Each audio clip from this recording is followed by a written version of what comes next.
የከፋ ተቸግረው ተርበው አያውቁም። እንኳንስ የሚበሉት አጥተው ሊራቡ ይቅርና ምግብ ተርፏቸው የሚጥሉ ቀበጦች ነበሩ። የሀገራቸው ሰላም ያስቀናል።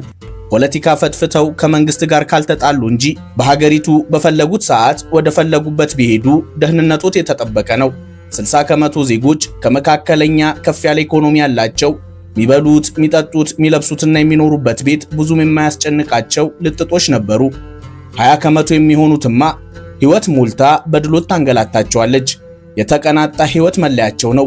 የዓለማችን ምርጥ አምራች ድርጅቶች ውድና ቅንጡ ዕቃዎችን አመረትን ሲሉ በጅምላ የሚገዟቸው ደንበኞች እነሱ ነበሩ። ድሃ የሚባሉት የዜጎች ቁጥር 20 ከመቶ ይገመታል። ድህነታቸው ግን እኛ የምናውቀው አይነት ብቻ የሚያስወራ የሚያነጫንጭ አልነበረም። የኋላ ታሪካቸው ያኮራል። ሀገራቸው ሀገር ሆና የስልጣኔ ታሪኳን መመዝገብ ስትጀምር ስልጣኔን እናስተምራቸው የሚሉት አውሮፓና አሜሪካ ለሀገርነት ያልታሰቡ ጫካ ነበሩ። ከዛሬ 10,000 ዓመታት በፊት የስልጣኔ ታሪክ ያላቸው ህዝቦች ናቸው። ሕክምና፣ ሳይንስ፣ አስትሮኖሚና ፍልስፍና ለግሪክና ሮማውያኑ ሳይቀር ያስተማሩ ህዝቦች ከዓለም ቀድመው ለእንግሊዘኛ፣ ሂብሩና አረብኛ ቃላቶች መሰረት የሆነ የፊደል ገበታም ፈጥረዋል። የሰው ልጆች ውሃን ለመጠጥ ካልሆነ ለጽዳት በማያስቡበት በዛ ዘመን የሻም ህዝቦች ሳሙናን ፈጥረው ገላቸውን በዘመናዊ መንገድ የሚታጠቡ ሳሙናን ለገላ ካስተማሩን ቄንጠኞች ከቀዳሚዎቹ ናቸው። ከሁሉ ቀድመው አሸዋ እያቀለጡ ለመልክ ማያ፣ ለቤት ውስጥ መገልገያና ለጌጥ የሚሆኑ ብርጭቆዎችን ያመረቱም ጭምር። በሰው ልጆች ታሪክ የመጀመሪያው ቅንጡ አፓርትመንት የተገነባው ከዛሬ 3000 ዓመት በፊት ቦታውም ሶሪያ ውስጥ ነበር። ዲክሽነሪ ያውቃሉ። እድሜ ለነሱ ይሁንና ሰዎች በታሪካቸው የአንድ ቃልን ፍቺ ወደ 3 የተለያዩ ቋንቋዎች ተርጉመው መጻፍ የጀመሩት በዚህችው ሀገር ውስጥ ነበር። የእንስሳት ቆዳ ልብስ ነው ተብሎ በሚጠቀለልበት ዘመን እነሱ ምርጥ ልብሶችን እያመረቱ ይለብሱ ያለብሱ ያዙ። ምን ዋጋ አለው? ታሪክ ዛሬን አይሆንም፣ ነበርም በነበር ይቀራል። ሙዚቃ የሰው ልጆች ምድርን ከወረሱበት ጊዜ አንስቶ መዝናኛቸው እንደነበር ይነገራል። በሶሪያ ምድር ግን ሙዚቃ መዝናኛ ብቻ አልነበረም፣ ትምህርትም እንጂ። ሰዎች ለመጀመሪያ ጊዜ ግጥምና ዜማን ጽፈው ሙዚቃን ማጥናት የጀመሩት ሶሪያ ውስጥ ነበር። ጽሑፋቸው ይህንን ይመስላል። የአረማይክ ቋንቋ የአርመኖች ቋንቋ ነው። አርመኖች በዋነኝነት በሶሪያ ውስጥ የሚኖሩ ህዝቦች ናቸው። የአረማይክ ቋንቋ ክርስቶስ ምድር ላይ በነበረባቸው ጊዜያት ወንጌልን ይሰብክበት ያስተምርበት የነበረ ትክክለኛው ቋንቋ እንደሆነ ይታመናል። ሶሪያ ውስጥ ዛሬም ይህ ቋንቋ ይነገራል። የሶሪያ ቤተክርስቲያኖች በአረማይክ ቋንቋ ይቀድሳሉ። አረማይክ ቋንቋ በስፋት የሚነገርባት ዓለማችን ላይ ብቸኛዋ የአረማይክ ቋንቋ ተናጋሪ ማህበረሰቦች የሚኖሩባት መንደር ማሉላ ትባላለች። ማሉላ የአረማይክ ቃል ሲሆን በአማርኛ መግቢያ የሚል ትርጉም አለው። ቆየት ብለን ሕይወት የክርስቶስን ቋንቋ በሚናገሩ የዓለማችን የመጨረሻዎቹ ማህበረሰቦች ዘንድ ምን ይመስላል የሚለውን እናያለን። ለቅምሻ ያህልም በአረማይክ ቋንቋ ሲቀደስ እንሰማለን። ሻም ገብተናል። ሶሪያን ያለነው የስልጣኔ ዘመን ጀማሪ፣ የሁለቱ ሃይማኖቶች ዋነኛ ማዕከል፣ የአረቡ ዓለም የኩራት ምንጭ የነበረች ሀገር ጣፋጭ ታሪክን ልንቋደስ፣ በዛሬው ሕይወቷ ልንማር፣ ከምንም በላይ የጦርነት ነጋሪት በየቀኑ የሚጎሰምባት ሀገር ነውና ያለነው የሰላምን ጣዕም ለመረዳት እዚህ መምጣት ነበረብን።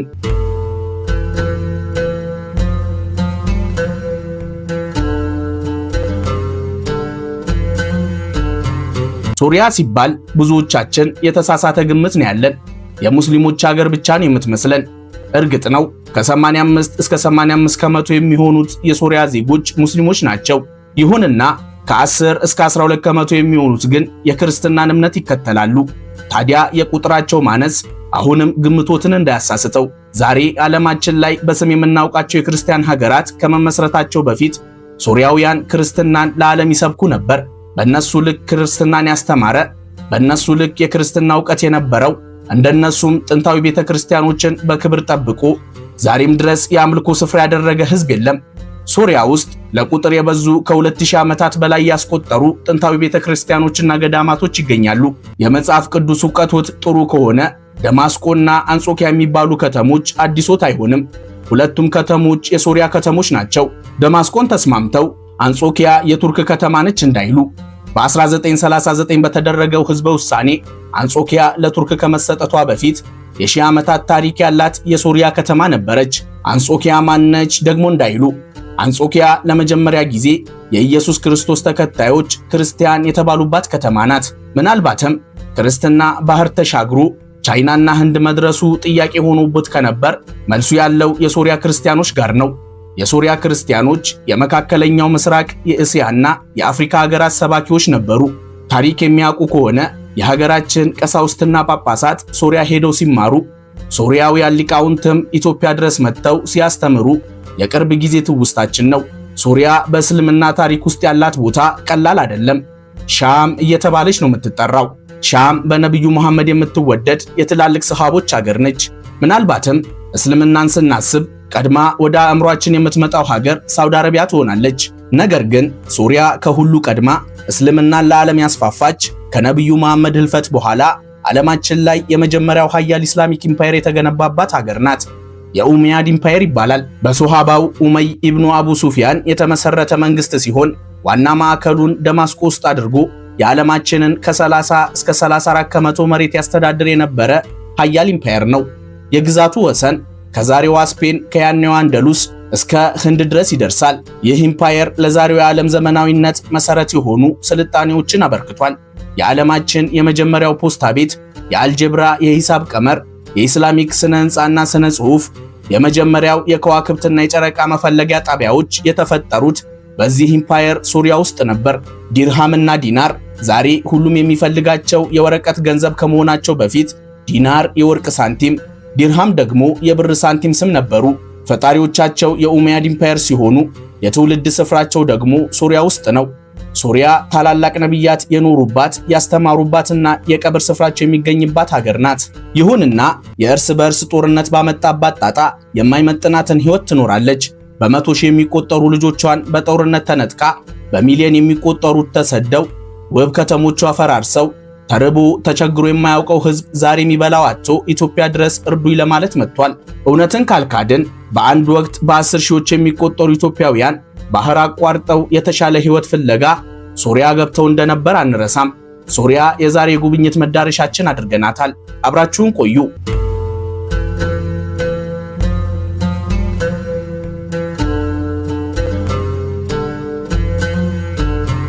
ሶሪያ በመካከለኛው ምስራቅ የምትገኝ 26 ሚሊዮን ዜጎችና ከ185000 ስኩዌር ኪሎ ሜትር በላይ የቆዳ ስፋት ያላት ሀገር ናት። ደማስቆ፣ አሌፖ፣ ሆምስ፣ ላታኪያ እና ሃማ ሶሪያ በዋነኝነት አሉኝ የምትላቸው የታሪክና የስልጣኔ ከተሞቿ ናቸው። ደማስቆ ከ1.5 ሚሊዮን በላይ ነዋሪዎች ያሏት፣ ላለፉት ተከታታይ ከ11000 ዓመታት በላይ ለሰው ልጆች መኖሪያ ሆና ያገለገለች የሶሪያ ዋና ከተማ ናት። ጥንታዊ በሆኑት ቤተክርስቲያኖችና ገዳማቶቿ በዕድሜ ጠገቡ የኡመያድ መስጂድ ተለይታ ትታወቃለች። የኡመያድ መስጂድ ከዛሬ 3000 ዓመት በፊት በሮማውያኑ ለጁፒተር ቤተ መቅደስነት ታስቦ የተገነባ የአምልኮ ስፍራ ነበር። በአራተኛው ክፍለ ዘመን የክርስትና እምነት መስፋፋትን ተከትሎ ቤተ መቅደሱ ወደ መጥምቁ ዮሐንስ ካቴድራልነት ተቀየረ። በ705 የኡመያድ ኢምፓየር ደማስቆን ሲቆጣጠር በቦታው ላይ መስጂድ እንዲገነባ ተደረገ። በግንባታው ሂደት ከሮም፣ ፐርሺያና ሶሪያ የተውጣጡ 200 የሚጠጉ የዘመኑ አርክቴክቶች ጥበባቸውን አሳርፈውበታል። መስጂዱ ዛሬም ድረስ ዓለማችን ላይ ውብና ታሪካዊ ከሚባሉ መስጂዶች መካ፣ መዲናና መስጂድ አልአቅሳን በመከተል በአራተኝነት ይቀመጣል። ይሁንና መስጂዱ ሲገነባ ግን የቅዱስ ዮሐንስ መቅደስ እንዲፈርስ አልተደረገም። ምክንያት በእስልምና እምነት ቅዱስ ዮሐንስ ነብዩ ያህያ በሚል ይታወቃል። ልዩ ቦታ ከሚሰጣቸው ነብያቶች አንዱ ነው። በዚህም ሁለቱም ሃይማኖቶች በጋራ የሚያከብሩት የሚጎበኙት ስፍራ ሆኗል። ደማስቆ በእስልምና እምነት መሰረት ተአምር የሚጠበቅባት ከተማ ናት። እንደ እስልምና አስተምህሮት ነብዩ ኢሳ በጠላቶቹ አልተገደለም፣ ይልቁንስ ወደ ፈጣሪው አረገ። ሰዓቱ ሲደርስ ወደ ምድር ወርዶ ክፉውን ፍጡር ገሎ እንደ ማንኛውም ሰው ሞትን ይቀምሳል። ታዲያ ወደ ምድር ሲወርድ የመውረጃ ቦታ ደማስቆ እዚህ መስጂድ አጠገብ ነው ተብሎ ይታመናል። ደማስቆ ዓለማችን ላይ እጅግ ጥንታዊ ከሚባሉ ቤተክርስቲያኖች አብዛኛዎቹን የያዘች ከተማ ነች። ይህ ቤተክርስቲያን አንዱ ነው። ሃውስ ኦፍ አናንያ ይባላል። የአናንያ ቤተክርስቲያን ይበሉት። አናንያ ከቀደምት የኢየሱስ ክርስቶስ ደቀ መዛሙርት አንዱ ነበር። ደማስቆ ውስጥ የሚገኘው የአናንያ ቤተክርስቲያን በአንደኛው ክፍለ ዘመን የተገነባ እጅግ ጥንታዊ ቤተክርስቲያን ነው። ጥንታዊውን የደማስቆ የንግድ ሂደት ለማየት ወደ አልሐሚድያ ሱቅ ይምጡ። በአረቡ ዓለም በታሪካዊነታቸው ከሚታወቁ የገበያ አዳራሾች አንዱና ዕድሜ ጠገቡ ነው። በ19ኛው ክፍለ ዘመን መጨረሻ በኦቶማኖቹ ሱልጣን አብዱልሐሚድ ሁለተኛ ስም የተሰየመ ታሪካዊ ሱቅ ሲሆን ዓለማችን ላይ ከሚገኙ ረጅም ሱቆች አንዱ ነው። ጅማሩን ከጥንታዊው የሮማውያኑ የጁፒተር ቤተ መቅደስ ያደርግና 600 ሜትሮችን አቋርጦ መጨረሻውን ኡመያድ መስጂድ ያደርጋል። በመቶዎች የሚቆጠሩ ሱቆችን የያዘ ጣሪያው በኦቶማኖች ዘመን የተገነባውን የብረት ክዳን የለበሰ ገበያ ነው። ከአልባሳት እስከ ጌጣጌጥ፣ ሽቱ፣ ቅመማ ቅመምና የጣፋጭ መሸጫ ሱቆች ይገኛሉ። የአይስክሬም ወዳጅ ከሆኑ በአዳራሽ ውስጥ ወደሚገኘው ዝነኛው ፓክዳሽ አይስክሬም ያቅኑ። በ1895 የተከፈተ ታሪካዊ የአይስክሬም መሸጫ መደብር ነው። ለየት ባለ መንገድ የሚዘጋጀውን ቦዛ የተሰኘ ጣፋጩን የአረቦች አይስክሬም ያጣጥማሉ። ደማስቆ ለዓለም ስልጣኔ መሰረት የሆነች የሃያላኑ ማዕከል የነበረች ብትሆንም ዛሬ ያለችበት የኑሮ ደረጃ ያሳዝናል። አብዛኛዎቹ የመኖሪያ መንደሮቿ በእርስ በርስ ጦርነቱ ፈርሰዋል። የደማስቆ ኢንተርናሽናል ኤርፖርት የሀገሪቱ ዋነኛ መግቢያ ነው። በፈረንጆቹ 1979 የተከፈተ ሲሆን ከጦርነቱ በፊት ከአውሮፓ፣ እስያ፣ አፍሪካና መካከለኛው ምስራቅ ለሚመጡ ተጓዦች ዋነኛ ምርጫቸው ነበር። በዓመት በሚሊዮን የሚቆጠሩ መንገደኞችን በማስተናገድ ከቀጠናው የሚደርስበት አልነበረም። ከጦርነቱ በኋላ የበረራ መስመሮቹ አንሰው ሩሲያ፣ ቻይናና ግብጽ ብቻ ሆኑ። በ2025 የበሽር አልአሳድን መንግስት ለማውረድ በተደረገው ጦርነት ለወራት ስራ አቁሞ ከበሽር አልአሳድ መውረድ በኋላ ወደ ቀድሞ ቦታ ለመመለስ ጥረቶችን እያደረገ ይገኛል። ሶሪያ የዛሬውን አያድርገውና የአረብ ሀገራት በግመልና ፈረስ በሚጓጓዙበት ወቅት የመጀመሪያውን የባቡር ትራንስፖርት የጀመረች ሀገር ናት። የባቡር መስመር ዘርግታ ባቡርን ለትራንስፖርት መጠቀም የጀመረችው በፈረንጆቹ 1908 በኦቶማኖቹ ሱልጣን አብዱልሐሚድ ሁለተኛ ዘመን ሀገር አቋራጭ መስመርን ዘርግታ ነው። ሂጃዝ የባቡር መስመር ይባላል። ከደማስቆ ሶሪያ ተነስቶ ጎረቤት ሀገር ጆርዳንን አቋርጦ ሳውዲ አረቢያ መዲና የሚደርስ ለሐጅ ወደ ሳውዲ የሚሄዱ ምዕመናንን የሚያጓጉዝ የባቡር ትራንስፖርት አገልግሎት ነበር። በሀገር ውስጥ የባቡር አገልግሎት ዘመናዊነት ሶሪያን የሚያህላት አልነበረም። ዛሬ ላይ ግን አብዛኛዎቹ ባቡሮቿና የባቡር መስመሯ በጦርነት ጥፋቱ ወድመው ስራ አቁመዋል። ምናልባትም አንድ ወይም ሁለት ከውድመት የዳኑ ባቡሮቿን ፈትሻ አገልግሎት እንዲሰጡ ለማድረግ እየጣረች ትገኛለች። ዜጎች ለዕለት ተዕለት እንቅስቃሴያቸው የሚኒባስ ታክሲዎችን፣ ባሶችንና የኮንትራክት ታክሲ አገልግሎትን ይጠቀማሉ።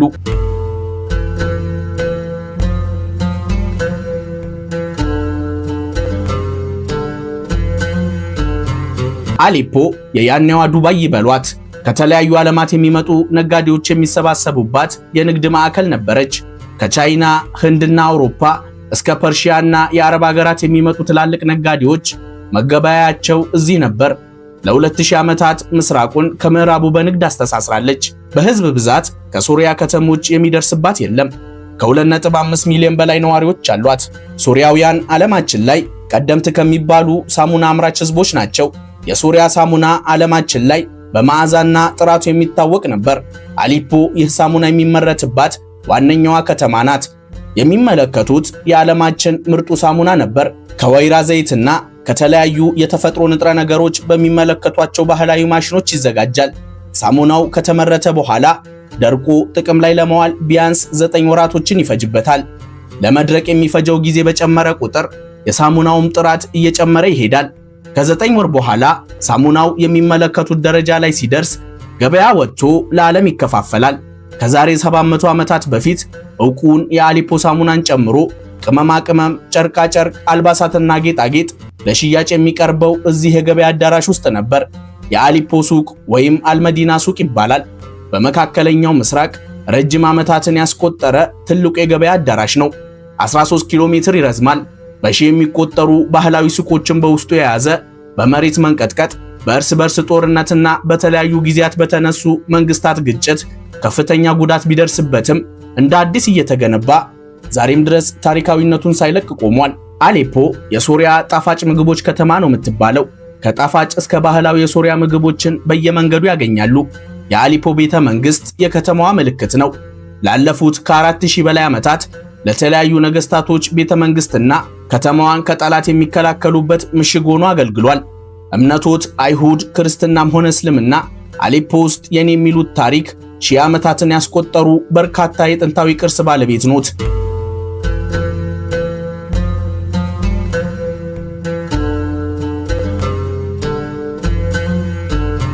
የሶሪያና የልጆቿ ሕይወት ትርምስምሱ መውጣት የጀመረው በፈረንጆቹ 2011 ሶሪያውያኑም ልክ እንደ ሌሎች አረብ ወንድሞቻቸው የወቅቱን የአረብ ሀገራት ፖለቲካዊ አብዮት አረብ ስፕሪንግን ተቀላቅለው መንግስትን መቃወም የጀመሩ ዕለት ነበር።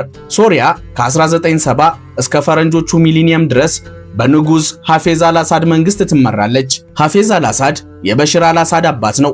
በንጉሱ የ30 ዓመታት የግዞት ዘመን የሶሪያ ህዝብ ፖለቲካዊ ነፃነቱን ተነፍጎ በመንግስት ባለስልጣናትና በተራው ዜጋ መካከል የነበረው የኢኮኖሚ ልዩነት የሰማይና የምድርን ያህል የሰፋበት ነበር። ንጉሱ 5 ልጆች ነበሯቸው። የመጀመሪያው ልጃቸው ባሴል አልአሳድ ይባላል።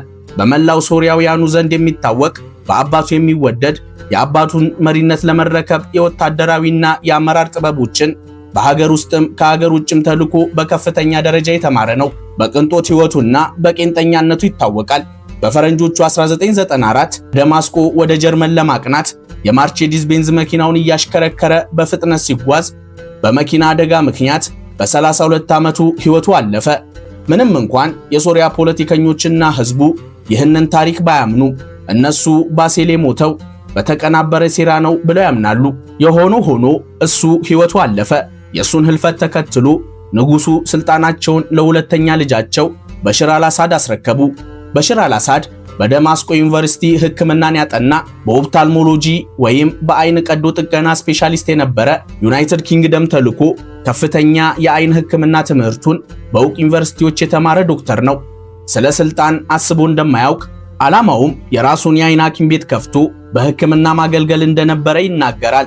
በ1994 የታላቅ ወንድሙ ሞት ተከትሎ ትምህርቱን ሲከታተልበት ከነበረበት ለንደን በአባቱ ትዕዛዝ ወደ ሀገር ቤት ተመለሰ። ተመልሶም የውትድርናና የፖለቲካ ትምህርቶችን መማር ጀመረ። በፈረንጆቹ 2000 የሶሪያ ፕሬዝዳንት ሆኖ ተሾመ። የሱ ስልጣን መያዝ የፖለቲካ ነፃነት፣ የኢኮኖሚ መሻሻል ይፈልግ ለነበረው የሶሪያ ህዝብ ትልቅ እረፍት ነበር። ምንም ቢሆን የተማረ ጥሎ አይጥለንም ሲሉ አሞገሱት። እሱ ወደ ስልጣን ሲመጣ የተማረ ይግደለኝ መሻሻል ይመጣል ሲል በተስፋ ይጠብቅ የነበረው የሶሪያ ህዝብ የሐሳቡ ሞልቶ በሽር አልአሳድ ከአባቱም ከፍቶ ፖለቲካ ውስጥ ገብተዋል ያላቸውን ሲያሻው በተማረው መንገድ ይገድል፣ አይካለም ባስገነባቸው ዘግናኝ እስር ቤቶች ዕድሜ ልክ እየፈረደ ከርቸሌ ይልቅ ያሰቃይ ገባ። አብዛኛዎቹ ዜጎች መካከለኛ የህይወት ደረጃ ላይ ያሉ ቢሆኑም ስራ አጥነትና ድህነት በየዓመቱ ይጨምራል። ከ2006 እስከ 2010 ሶሪያ በከባድ ድርቅ ተጠቃች። በግብርና ይተዳደር የነበረው ከ1 ሚሊዮን በላይ የሚሆነው የሶሪያ ዜጋ ወደ ከተማ ገብቶ ዋና ዋና ከተሞች በነዋሪዎች ተጨናነቁ። የዜጎች ፖለቲካዊ፣ ኢኮኖሚያዊና ማህበራዊ ጥያቄዎች መልስ አጡ። ይህ ሁሉ ሲሆን መሪውና ቤተሰቦቹ የምድር የመጨረሻ የሚባለውን የድሎት ህይወት ይኖራሉ። በ2011 በተመሳሳይ ችግር ውስጥ የነበሩት የአረብ ሀገራት ዜጎች የአስተዳደር ስርዓትና ለውጥ ለማምጣት ተቃውሞ ጀመሩ። አረብ ስፕሪንግ ወይም የአረብ አብዮት ተጀመረ ማለት ነው። የሶሪያ ወጣቶችም አብዮቱን ተቀላቅለው ዴራ በምትባለው ከተማ ሰላማዊ ሰልፍ አካሄዱ። መንግስት ሰላማዊውን ሰልፍ በጥይት በተነው። ይህ የመንግስት አካሄድ ለከፋ የዜጎች ተቃውሞ ዳረገው። መላው የሶሪያ ዜጎች መንግስታቸውን በአደባባይ ይቃወሙ ያዙ። በዚህም ብዙ ንጹሃን በመንግስት ኃይላት ተገደሉ።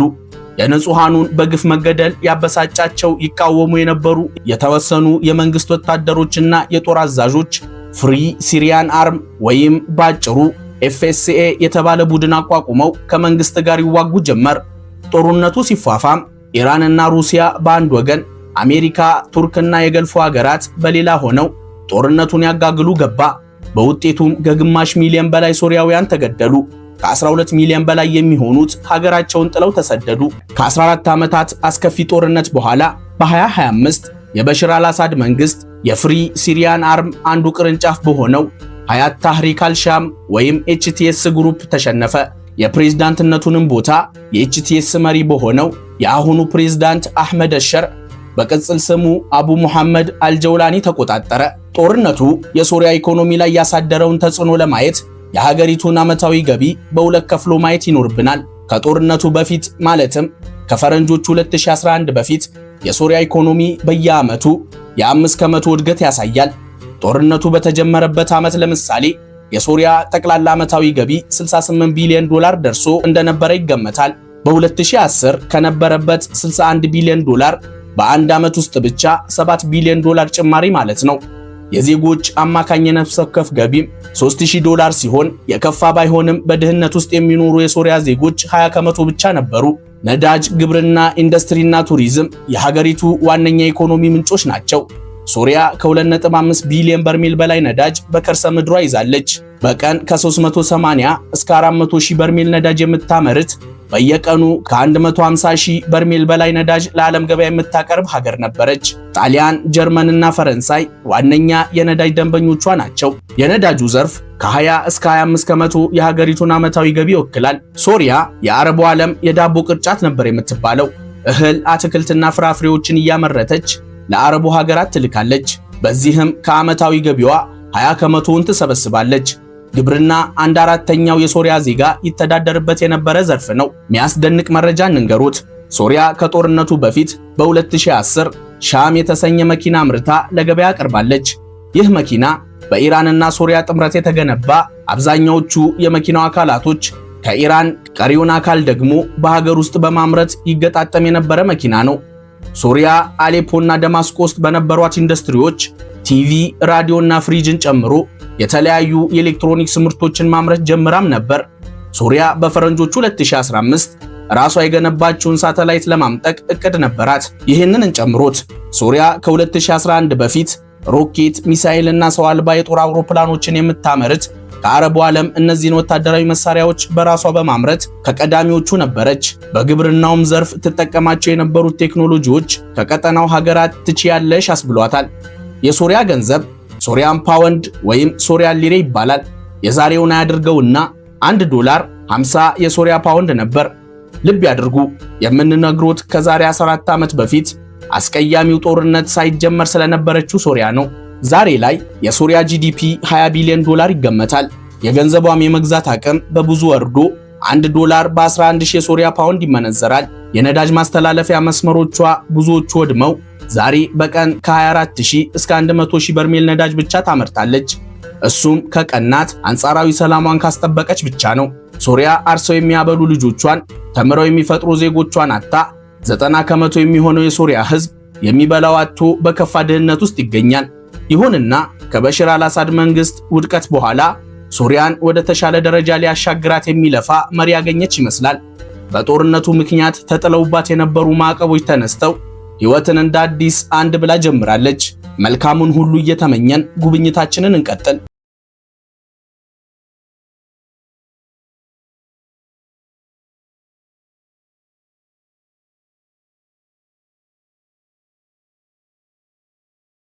አሁን የሰማችሁት ቅዳሴና ጸሎት በክርስትናው አስተምህሮት ኢየሱስ ክርስቶስ ምድር ላይ በነበረባቸው ጊዜያት ይናገረው ያስተምርበት በነበረው በአረማይክ ቋንቋ የተደረገ ቅዳሴና ጸሎቶች ናቸው።